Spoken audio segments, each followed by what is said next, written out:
Everyone, welcome back to Aman rankers academy. I hope आप लोग अच्छे होंगे और आपकी प्रिपरेशन भी काफ़ी अच्छी तरह से हो रही होगी। जैसा कि कल की वीडियो में हमने अपना सिलेबस डिस्कशन किया था, यूपीएसआई, यूपी कांस्टेबल और एसएससी जीडी, इन तीनों का ही हमने सिलेबस डिस्कशन किया था हिंदी सब्जेक्ट का। आई होप आपने वो वीडियो देख ली होगी, नहीं देखी तो जाके देख लीजिए। बिकॉज हमें कोई भी एग्ज़ाम की हम प्रिपरेशन करते हैं तो उससे पहले सिलेबस जानना मस्ट होता है। बिना सिलेबस के हम तैयारी नहीं कर सकते, और आप बिना सिलेबस की तैयारी कर रहे हो तो मान के चलिए आप हवा में तीर मार रहे हो, तो सिलेबस जाके चेकआउट कर लेना। बाकी आज की वीडियो हमारी होने वाली है, हमारा एक सिंपल सा टॉपिक है जो संज्ञा, क्योंकि यहाँ पे बहुत सारे बच्चों को कन्फ्यूजन होता है संज्ञा क्या है पता भी होता है, लेकिन जो क्वेश्चन हमारे एग्जाम में आते हैं तो वहाँ पे गलत कर देते हैं, और गलत यहाँ पे भी हो जाते हैं क्योंकि आपको पता होता है, ऑप्शन भी पता होता है, लेकिन जो हमारा माइंड होता है ना वो एग्ज़ाम हॉल में थोड़ा नर्वस रहता है, तो उस वजह से भी हमारा क्वेश्चन गलत हो जाता है। तो आज की वीडियो जो रहने वाली है, हम सिंपल वे में आपकी संज्ञा को समझेंगे। पहले कॉन्सेप्ट थ्योरी समझेंगे, उसके बाद पीवाईक्यू करेंगे, देन हम साथ के साथ ट्रिक से भी समझते जाएंगे, क्योंकि ट्रिक एक ऐसा माध्यम होता है जो कि आपके एग्जाम में सीधे क्वेश्चन फंसाने का तरीका होता है, क्योंकि वहाँ पे ना तो हमारी समझ काम आती है और ना तो वहाँ पे हमें कॉन्सेप्ट समझ आते हैं। हमें वहाँ पे सिर्फ हमने कोई ट्रिक याद की है तो हम उस ट्रिक से आराम से अपना क्वेश्चन सॉल्व कर सकते हैं। तो हम सब कुछ एक साथ लेके चलेंगे, तो चलिए स्टार्ट करते हैं। तो सबसे पहले तो हमें जानना ज़रूरी होता है कि संज्ञा आखिर है क्या। तो उसके लिए हमें देखनी पड़ेगी सबसे पहले हमारी डेफिनेशन। तो डेफिनेशन तो नॉर्मली सबको पता ही होगा, क्योंकि हम 6 साल से पढ़ते ही आ रहे हैं कि किसी व्यक्ति वस्तु अथवा स्थान के नाम को हम संज्ञा कहते हैं। बट यहाँ पे हम बेसिक से समझेंगे आपकी संज्ञा के भेद कितने हैं और किस आधार पे आपकी संज्ञा का वर्गीकरण किया गया, सब कुछ A to Z समझेंगे यहाँ पे। तो पहला आपका हो जाता परिभाषा। जिस शब्द से किसी व्यक्ति, स्थान, वस्तु, भाव या गुण के नाम का बोध हो उसे हम संज्ञा कहते हैं। जैसे गुण में आपका हो जाता है अच्छा बुरा हो गया, और स्थान से जैसे हो गया आपका दिल्ली हो गया, और ये आपके एक तरह की जगह है तो ये स्थान में ही आ जाएंगे। व्यक्ति में जैसे मेरा नाम हो गया, आपका नाम हो गया, और वस्तु में आपकी जैसे कोई वस्तु होगी जिसे हम, और भाव में हमारी फीलिंग्स हो जाती हैं, मोह हो जाता है, जो भी हम एक दूसरे से अपनी फैमिली में करते हैं वो हमारे सारे भाव में आ जाते हैं। एग्जांपल से देख लीजिए, राम, तो राम यहाँ पे व्यक्तिवाचक संज्ञा हो जाएगा। दिल्ली आपकी स्थानवाचक संज्ञा हो जाएगी। पुस्तक आपकी जातिवाचक संज्ञा हो जाएगी। मिठास आपकी यहाँ पे भाववाचक संज्ञा हो जाएगी। ईमानदारी भी आपकी भाववाचक संज्ञा है, क्योंकि एक भाव प्रकट हो रहा है इसमें। बचपन भी आपकी भाववाचक संज्ञा है, तो ये संज्ञा हो जाती है। और संज्ञा के 5 प्रकार होते हैं आपके। आई होप आपको यहाँ तक समझ आया होगा। अभी हम संज्ञा के प्रकार भी देख लेते हैं। संज्ञा के नॉर्मली 5 भेद होते हैं आपके। सबसे पहले व्यक्तिवाचक संज्ञा हो जाती है, फिर आपकी जातिवाचक होती है, फिर आपकी भाववाचक होती है, देन आपकी आ जाती है यहाँ पे द्रव्यवाचक, और लास्ट आपकी होती है समूहवाचक संज्ञा। तो सबसे पहले हम नंबर 1 से स्टार्ट करते हैं, व्यक्तिवाचक संज्ञा।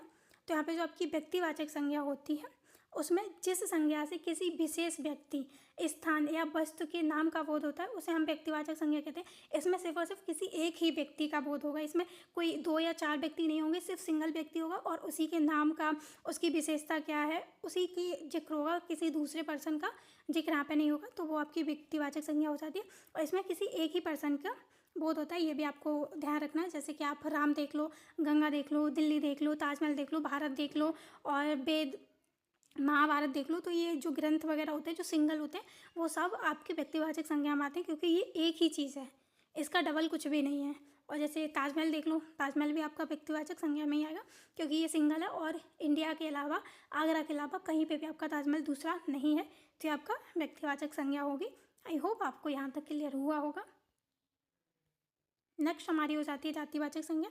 इसमें ये जो हमारी व्यक्तिवाचक संज्ञा भी पड़ी, ये इससे आगे की लेवल होती है, क्योंकि व्यक्तिवाचक संज्ञा में सिर्फ और सिर्फ एक ही व्यक्ति की बात होती है, और जातिवाचक संज्ञा में एक से अधिक व्यक्तियों का बोध होता है, पूरी जाति होती है। जैसे मान के चलिए मैं हूँ, तो मेरी जो पूरी फैमिली है वो एक जाति हो गई। और जैसे जिस संज्ञा से किसी जाति या वर्ग की समस्त स्थान या वस्तुओं के नाम का बोध हो, वही आपकी जातिवाचक संज्ञा हो जाती है।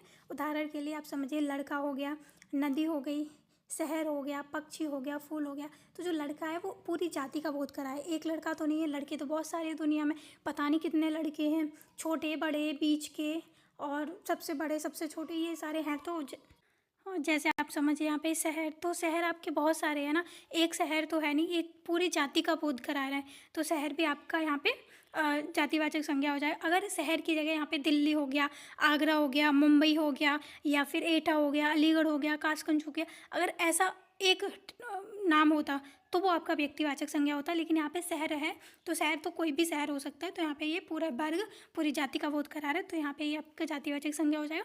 पक्षी भी आपका जातिवाचक संज्ञा है, क्योंकि ये भी पूरे जाति का बोध करा रहा है, पूरे वर्ग का बोध करा रहा है। फूल भी आपका पूरे वर्ग का यहाँ पे बोध करा रहा है। जैसे एक फूल हो जाता है, जैसे मान के चलिए कोई भी कमल हो गया, गुलाब हो गया, तो वो आपका व्यक्तिवाचक संज्ञा हो जाता। बट यहाँ पे फूल, पक्षी, शहर, नदी, लड़का, लड़की और जो भी यहाँ पे नाम होते हैं वो सारे आपके जाति का ही बोध कराते हैं। आई होप आपको यहाँ तक जातिवाचक संज्ञा क्लियर हुई होगी। अब हम चलते हैं हमारे नेक्स्ट संज्ञा पे, जो कि है हमारी भाववाचक संज्ञा।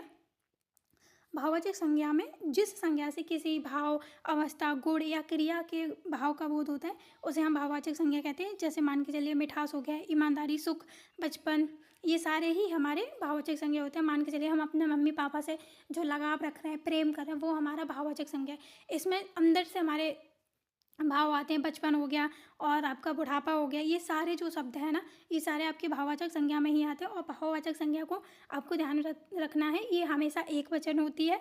पुरुषवाचक संज्ञा होती है इसमें, हमेशा ही एक वचन होती है। पुरुषवाचक संज्ञा होती है इसमें, और इसका कभी भी बहुवचन नहीं बनता, ये आपको नोट करके चलना है अच्छे से। आई होप आपको यहाँ तक क्लियर हुई होगी। अभी हम इसके एग्जाम्पल भी देखेंगे।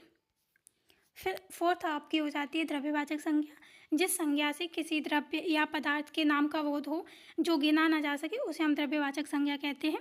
जैसे आपका पानी हो गया, दूध हो गया, घी हो गया, सोना हो गया, चांदी हो गई, हवा हो गया, तेल हो गया, ये जितने भी द्रव्य पदार्थ होते हैं वो सारे आपके द्रव्यवाचक संज्ञा होते हैं। इन्हें नापा और तौला नहीं जा सकता, इसे ही हम द्रव्यवाचक संज्ञा कहते हैं। आई होप आपको यहाँ तक क्लियर हुआ होगा। घी, पानी, दूध, सोना, चांदी, ये सारे ही आपके द्रव्यवाचक संज्ञा होती हैं। और यहाँ पे सभी व्यक्तिवाचक संज्ञा अब जातिवाचक संज्ञा के अंतर्गत आती हैं, लेकिन जातिवाचक संज्ञा व्यक्तिवाचक संज्ञा के अंतर्गत नहीं आती। आपको नोट कर लेना है, ये वाला जो पॉइंट है अच्छे से आपको नोट कर लेना है कि जो सभी जातिवाचक संज्ञा होती हैं वो व्यक्तिवाचक संज्ञा होती है वो जातिवाचक संज्ञा के अंतर्गत आती हैं, लेकिन जातिवाचक संज्ञा व्यक्तिवाचक संज्ञा के अंतर नहीं आती है। और ये नहीं आती क्योंकि जो व्यक्तिवाचक होती है वो एक वचन होता है, और एक वचन बहुवचन में जा सकता है, लेकिन बहुवचन एक वचन में नहीं आ सकता है। ये बात आपको नोट करके रख लेनी है, बिकॉज यहाँ से क्वेश्चन कन्फ्यूजिंग पूछ लिया जाता है आपके एग्ज़ाम में। अभी हम जो हमारी फिफ्थ है उसको देख लेते हैं।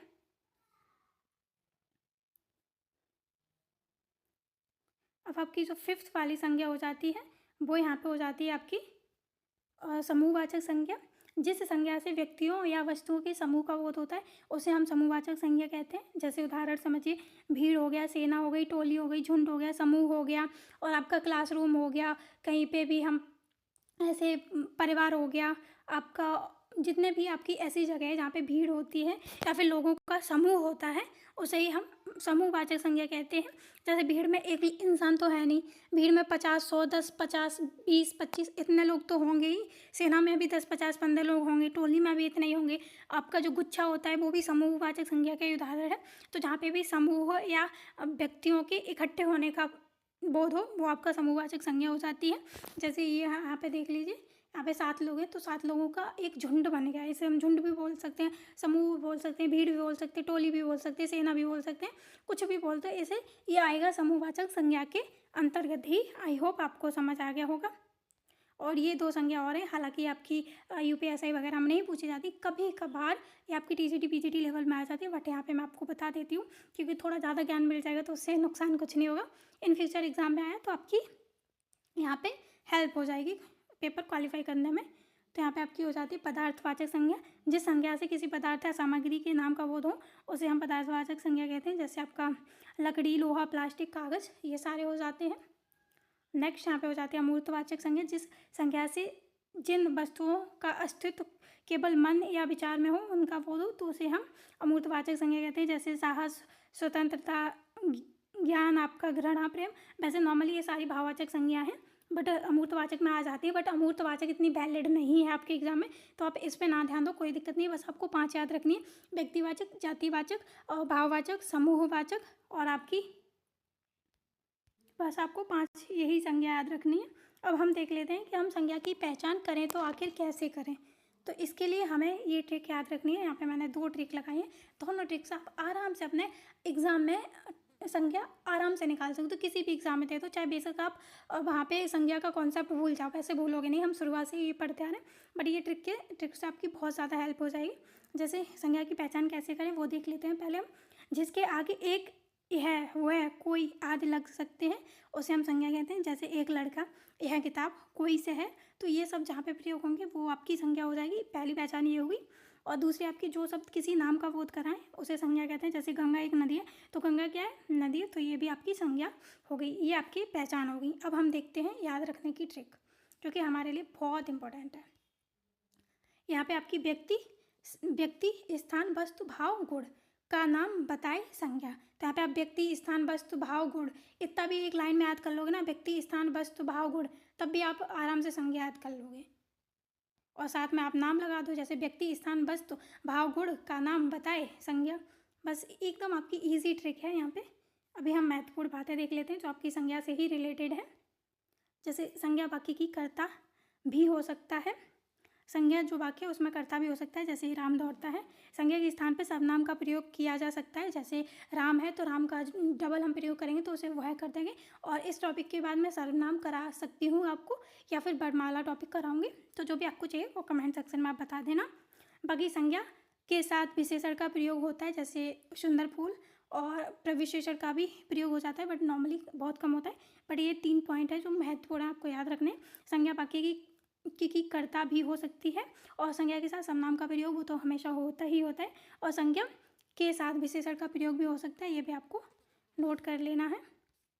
तो आज की जो हमारा टॉपिक रहने वाला था संज्ञा, वो यहाँ पे हमने पूरा कवर कर लिया है एक ही पेज में। और अगर आपको नोट्स चाहिए तो आप टेलीग्राम चैनल ज्वाइन कर सकते हो। अमन रैंकर्स अकेडमी का टेलीग्राम चैनल है, लिंक आपको वीडियो के डिस्क्रिप्शन में मिल जाएगा, वहाँ से आप जाके चेकआउट कर सकते हो। वहाँ पे आपको फ्री नोट्स मिल जाएंगे, जो भी मैं ये पढ़ा रही हूँ इसी का फ्री नोट्स आपको मिल जाएगा, आप जाके ज्वाइन कर सकते हो। बाकी अभी हमने अपना जो भी टॉपिक था कवर कर लिया, जैसा कि मैंने आपको बताया है। पहले हम जो भी टॉपिक है हमारा हिंदी का, चाहे संज्ञा हो, सर्वनाम हो, क्रिया विशेषण, जो भी टॉपिक करेंगे, पहले हम कॉन्सेप्ट जानेंगे, उसके बाद हम उस कॉन्सेप्ट से रिलेटेड जितनी भी आपके PYQ बन सकते हैं और पिछले साल हम पूछे गए बहुत सारे PYQ सॉल्व करेंगे। तो अभी हमारा कॉन्सेप्ट क्लियर हो चुका है, हमने थ्योरी सारी पढ़ ली है जितनी भी हमारी संज्ञा से रिलेटेड है। अभी हम करने वाले हैं आपका PYQ, तो हम PYQ देख लेते हैं, क्योंकि साथ में अगर आप PYQ करते हैं तो आपका कॉन्सेप्ट क्लियर हो जाता है। बाद में आपको सिर्फ रिवीजन करने की ज़रूरत पड़ जाएगी 1-2 बार, बट रट्टा मारने की ज़रूरत नहीं पड़ेगी, क्योंकि आप अभी कॉन्सेप्ट क्लियर कर लोगे। और PYQ करने से आपकी ये भी हेल्प हो जाती है कि आप साथ के साथ आपने थ्योरी भी देख ली, PYQ कर लिए, तो आपको ये पता चल जाए कि जो मैंने अभी आपको पढ़ाया है, जो आपने अभी पढ़ा है, ग्रहण किया है, वो आपको कितना समझ आया है और कितने हद तक आप क्वेश्चन सॉल्व कर पा रहे हो। तो ये आपकी हेल्प हो जाती है यहाँ पे। बाकी अभी हम चलते हैं PYQ के ऊपर। यहाँ पे मैंने आपके मोस्ट इम्पॉर्टेंट 15 PYQ लिए हैं, जो कि आपके UPSI, UP TET, super TET, इन सभी में पूछे गए हैं। यहाँ पे संज्ञा की डेफिनेशन तो मैंने आपको बता ही दी है। जिस शब्द से किसी व्यक्ति, वस्तु, स्थान, भाव या गुण के नाम का बोध होता है उसे हम संज्ञा कहते हैं। जिसमें आपका सबसे पहला क्वेश्चन हो जाता है, निम्नलिखित में से संज्ञा शब्द है। तो यहाँ पे आपको संज्ञा शब्द बताना है। आपका दौड़ना है, नीला है, बालक है, या फिर आपका जल्दी है। इसमें से आपको सबसे पहले बताना है संज्ञा शब्द कौन सा। और ये जो आपका क्वेश्चन है वो आपका UP टेट 2018 में पूछा गया है, PYQ है। तो यहाँ पे आप एक बार देख लीजिए खुद से, क्योंकि दौड़ना आपकी एक क्रिया है, संज्ञा नहीं है। नीला एक आपका गुण हो जाता है, बट यहाँ पे अभी नीले को नहीं प्रायोरिटी दी है PYQ। इसमें जो आपका राइट आंसर हो जाएगा वो बालक हो जाएगा। बालक आपका संज्ञा हो जाती है, और जातिवाचक संज्ञा, क्योंकि बालक जैसे अनेक बालक हैं। तो यहाँ पे C ऑप्शन आपका सही हो जाएगा। जल्दी आपका यहाँ पे अव्यय हो जाता है। अभी आपका नेक्स्ट क्वेश्चन आ जाता है।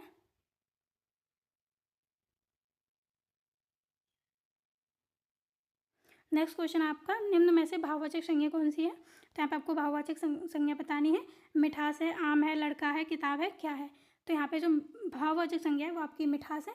बाकी आपकी जो आम है वो भी संज्ञा हो जाती है, फल में आता है आम, बट यहाँ पे लड़का आपका जातिवाचक संज्ञा हो जाए, किताब भी आपकी जातिवाचक संज्ञा हो जाए, और भाववाचक संज्ञा पूछी तो यहाँ पे मिठास आपकी भाववाचक संज्ञा हो जाए। और सीटेट 2019 में ये आपका हिंदी में क्वेश्चन पूछा गया है। नेक्स्ट क्वेश्चन आपका, निम्नलिखित में से जातिवाचक संज्ञा कौन सी है? तो यहाँ पे आपका जो विद्यालय है और गंगा हो गया, पर्वत हो गया, पर्वत और गंगा आपकी दोनों ही व्यक्तिवाचक संज्ञा है।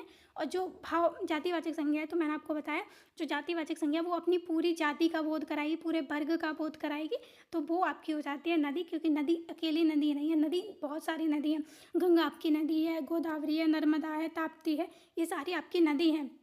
और नदी नाम आप जो नदी का स्पेसिफिक नाम होगा वो आपका व्यक्तिवाचक संज्ञा होगी, बट यहाँ पे नदी है तो नदी आप एक जाति का बोध करा रही है, तो नदी आपकी जातिवाचक संज्ञा यहाँ पे हो जाती है। ये क्वेश्चन आपका यूपीएसआई के एग्जाम में पूछा गया है 2019 में, पीवाईक्यू है।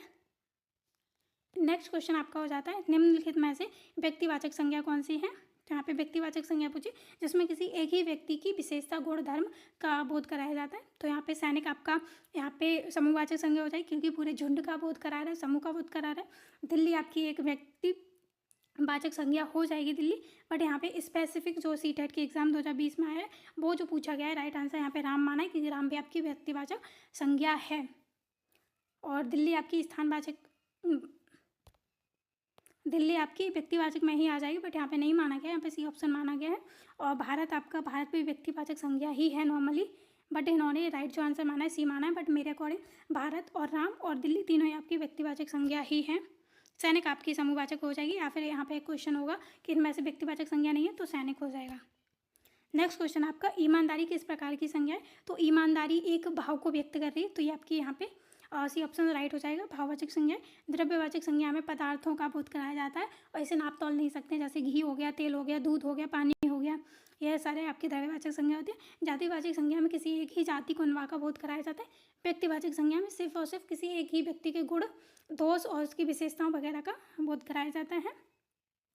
अब हम चलते हैं नेक्स्ट क्वेश्चन में, जो कि है आपका, निम्नलिखित में से समूहवाचक संज्ञा कौन सी है? तो आपको यहाँ समूहवाचक संज्ञा बतानी है, जिसमें आपका ऑप्शन है लड़का, तो लड़का आपका जातिवाचक संज्ञा हो जाएगा। फूल, फूल भी जातिवाचक संज्ञा हो जाएगी क्योंकि फूल का कोई स्पेसिफिक नाम ही नहीं दिया है, स्पेसिफिक नाम होता तो यहाँ पे आपका व्यक्तिवाचक संज्ञा हो जाती। और लड़के में जैसे लड़के का नाम दिया होता है, जैसे राम, श्याम, कुछ भी, मोहन वगैरह, A to Z कोई भी नाम होता तो आपका व्यक्तिवाचक संज्ञा होता, बट यहाँ सिर्फ लड़का है तो ये आपका जातिवाचक संज्ञा है। पेड़, पेड़ भी आपका यहाँ पे नॉर्मली पेड़ को हम डिफाइन नहीं कर रहे हैं, बट हाँ यहाँ पे समूहवाचक संज्ञा पूछी तो समूहवाचक संज्ञा आपकी सेना हो जाए क्योंकि ये सेना समूह का बोध करा रही है। जैसे यहाँ पे आप 5 सेना के सेनानी हैं तो ये आपकी समूहवाचक संज्ञा हो जाएगी। नेक्स्ट आपका हो जाता है, निम्नलिखित में से द्रव्यवाचक संज्ञा कौन सी है? तो यहाँ पे आपको द्रव्यवाचक संज्ञा बतानी है। दूध हो गया, चांदी हो गई, सोना हो गया, ये सभी, तो यहाँ पे आपको द्रव्यवाचक संज्ञा बतानी है। तो नॉर्मली मेरे अकॉर्डिंग यहाँ पे दूध, चांदी, सोना, ये सारी ही आपकी द्रव्यवाचक संज्ञा ही हो जाती है। तो यहाँ पे आपका जो राइट ऑप्शन हो जाएगा वो डी हो जाएगा, ये सभी हो जाएगी। अब आपका नेक्स्ट क्वेश्चन आता है 8th नंबर पे, निम्नलिखित में से कौन सा शब्द संज्ञा नहीं है? तो यहाँ पे आपको संज्ञा बताना है। यहाँ पे लड़कियाँ हो गया, प्रेम हो गया, किताब हो गया, और ये क्वेश्चन आपका सीटेट 2022 में पूछा गया है। तो राइट आंसर बताना है। तो यहाँ पे देखो, किताब आपकी जातिवाचक संज्ञा हो जाती है क्योंकि जाति का बोध करा रही किताब, क्योंकि एक तो किताब है नहीं, किताब आपकी बहुत सारी है। और प्रेम आपकी भाववाचक संज्ञा हो जाती है, लड़कियाँ आपकी जातिवाचक संज्ञा हो जाती है। हरा जो है वो आपका यहाँ पे संज्ञा नहीं है। नॉर्मली हरा भी एक तरह का गुण हो जाता है, बट यहाँ पे इन्होंने संज्ञा नहीं माना है सीटेट में, तो यहाँ पे आपका सी ऑप्शन सही हो जाएगा। अब आपको आ जाती है याद रखने की ट्रिक, तो एक बार ट्रिक देख लीजिए, उसके बाद हम जो बाकी के क्वेश्चन है वो भी यहाँ पे सॉल्व करने वाले हैं। तो यहाँ पे याद रखने की ट्रिक देख लीजिए। व्यक्ति के नाम का बोध होता है तो व्यक्तिवाचक संज्ञा होगी आपकी, जैसे राम हो गया, मोहन हो गया, श्याम हो गया। और एक ही प्रकार की व्यक्तियों, वस्तुओं का बोध होता है तो आपका जातिवाचक संज्ञा होगी, जैसे लड़का हो गया, पेड़ हो गया। पदार्थ, द्रव्यों का बोध होता है तो वहाँ पे आपकी द्रव्यवाचक संज्ञा होता है, जैसे दूध हो गया, सोना हो गया, चांदी हो गया, तेल हो गया, पानी हो गया। और जहाँ पे गुण, अवस्था, भाव का बोध होता है तो वहाँ पे आपकी भाववाचक संज्ञा होगी, जैसे प्रेम हो गया, बुढ़ापा हो गया, बचपन हो गया, सच्चाई हो गई, ये सारे आपके भाववाचक संज्ञा में आते हैं। और समूहवाचक संज्ञा का जहाँ पे बोध होता है वहाँ पे अपनी समूहवाचक संज्ञा होती है, जैसे सेना हो गई, भीड़ हो गई, क्लास हो गई, ये सारे जितने भी आपके हैं वो आपकी समूहवाचक संज्ञा के। आई होप आपको शॉर्ट में मैंने आपकी ट्रिक के अकॉर्डिंग बता दिया, आई होप आपको बहुत अच्छे से समझ आ गया होगा। और यहाँ पे आपका सिंगल में है, जैसे व्यक्ति, स्थान, वस्तु, भाव, गुण को संज्ञा कहते हैं। अब नॉर्मली एक लाइन याद रख लीजिए, व्यक्ति, स्थान, वस्तु, भाव, गुण को संज्ञा कहते हैं, व्यक्तिवाचक संज्ञा। आराम से याद कर लोगे आप यहाँ पे। अभी हम चलते हैं नेक्स्ट क्वेश्चन पे, जो हमारे लास्ट क्वेश्चन बचे हैं। जिसमें हमारा पहला क्वेश्चन 9th नंबर का हो जाता है। निम्नलिखित में से कौन सा शब्द संज्ञा का उदाहरण नहीं है, ये आपको बताना है। जिसमें आपका विद्यालय हो जाता है, पुस्तक हो जाती है, मित्र हो जाते हैं, चलना हो जाते हैं। तो यहाँ पे जो आपका राइट आंसर हो जाएगा वो चलना हो जाएगा। चलना आपका कोई भी संज्ञा नहीं है, एक तरह की क्रिया हो जाती है और ये आपका यूपी टेट 2022 में पूछा गया है। नेक्स्ट क्वेश्चन है आपका, निम्नलिखित में से सामूहिक संज्ञा का उदाहरण बताइए। नॉर्मली समूहवाचक संज्ञा ही पूछिए।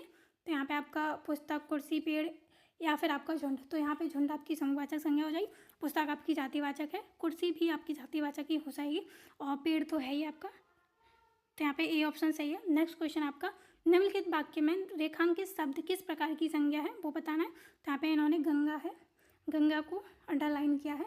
भारत की एक पवित्र नदी है, तो नदी जो है वो आपका जातिवाचक हो गया, लेकिन गंगा जो स्पेसिफिक नाम है, एक ही व्यक्ति का नाम है, तो यहाँ पे आपकी व्यक्तिवाचक संज्ञा हो जाएगी। इसने गलत कर दिया है, ये गंगा आपकी व्यक्तिवाचक संज्ञा है, जातिवाचक नहीं है, क्योंकि जो नदी है वो आपकी जातिवाचक संज्ञा है। बाकी यहाँ पे ए ऑप्शन सही होगा। और यहाँ पे नेक्स्ट क्वेश्चन आपका, सच्चाई शब्द किस प्रकार की संज्ञा है। तो सच्चाई आपकी भाववाचक संज्ञा है, क्योंकि भाव का यहाँ बोध हो रहा है। ये आपका सीटेट 2024 में पूछा गया है। नेक्स्ट क्वेश्चन आपका, निम्नलिखित में से कौन सा शब्द जातिवाचक संज्ञा नहीं है। तो जातिवाचक संज्ञा आपको बतानी है। तो यहाँ पे आपका जातिवाचक संज्ञा जो नहीं है, बेसिकली ये क्वेश्चन थोड़ा सा इन्होंने घुमा के दिया है, क्योंकि यहाँ पे जो पहाड़ है वो आपका जातिवाचक है और समुद्र भी जातिवाचक है, क्योंकि समुद्र आपके काफ़ी है, हिंद महासागर, प्रशांत महासागर, पहाड़ भी आपके काफ़ी हैं, और हिमालय और गंगा ये दोनों ही आपकी व्यक्तिवाचक संज्ञा है। तो ये जो पहली ए का और खाए ये दोनों आपकी जातिवाचक है, और ग और घाय ये दोनों आपकी व्यक्तिवाचक संज्ञा है। तो स्पेसिफिक इसमें कोई भी मैं आंसर नहीं दे सकती, दोनों पहले दो आपके जातिवाचक हैं, दूसरे दो आपके व्यक्तिवाचक संज्ञा हैं। नेक्स्ट क्वेश्चन आपका, निम्न में से द्रव्यवाचक संज्ञा कौन सी है। तो यहाँ पे आपको द्रव्यवाचक संज्ञा बतानी है। तो यहाँ जो द्रव्यवाचक संज्ञा हो जाएगी, आई थिंक इन्होंने क्वेश्चन गलत कर दिए हैं, सॉरी, आगे से नहीं होगा, बिकॉज द्रव्यवाचक संज्ञा इसमें एक भी नहीं है। पत्थर को हम कहीं हद तक मान सकते हैं, लेकिन नहीं होगा, तो इस क्वेश्चन को हम रहने देते हैं। नेक्स्ट क्वेश्चन को करते हैं। निम्नलिखित में से कौन सा शब्द समूहवाचक संज्ञा का नहीं है, ये आपको बताना है। तो यहाँ पे आपकी टोली, दल, परिवार ये सारे ही समूहवाचक संज्ञा में आते हैं, क्योंकि एक से अधिक व्यक्तियों का बोध करा रहे हैं और समूह का बोध करा रहे हैं, तो ये आपकी समूहवाचक संज्ञा। बाकी मोहन आपकी व्यक्तिवाचक संज्ञा, क्योंकि सिर्फ और सिर्फ एक स्पेसिफिक इंसान का बोध करा रहे हैं। और ये जो क्वेश्चन है वो आपका UPSI 2024 के एग्जाम में पूछा गया है। बाकी आज की जो हमारा थ्योरी थी वो भी हमने कर ली, संज्ञा पूरा पढ़ लिया, सारा आपको समझ में आया होगा, ट्रिक के माध्यम से हमने किया। बाकी आपके 15 PYQ भी किए जो आपके लास्ट ईयर में पूछे गए हैं आपके टेट एग्जाम्स में, UPSI के एग्ज़ाम में। और अभी हम नोट भी देख लेते हैं। संज्ञा बाकी की कर्ता भी हो सकती है, जैसे राम खेलता है, राम करता है, और राम संज्ञा भी हो सकता है, ये भी आपको नोट कर लेना है। और नियमित अभ्यास करना है और सफलता आपको अवश्य मिलेगी। वो तो आपको पता ही है, जब तक आप रिवीजन नहीं करोगे, जो मैं पढ़ा रही हूँ आपको एक बार तो रिवीजन करना ही करना है। रिवीजन नहीं करोगे तो आप भूल जाओगे 2 से 4 दिन में। तो जो मैंने पढ़ाया वो आपको रिवीजन करना है। और ये PDF आपको अमन रैंकर्स अकेडमी के ऑफिशियल टेलीग्राम चैनल पे मिल जाएगा, वहाँ से आप डाउनलोड करके PDF रिवाइज कर सकते हो।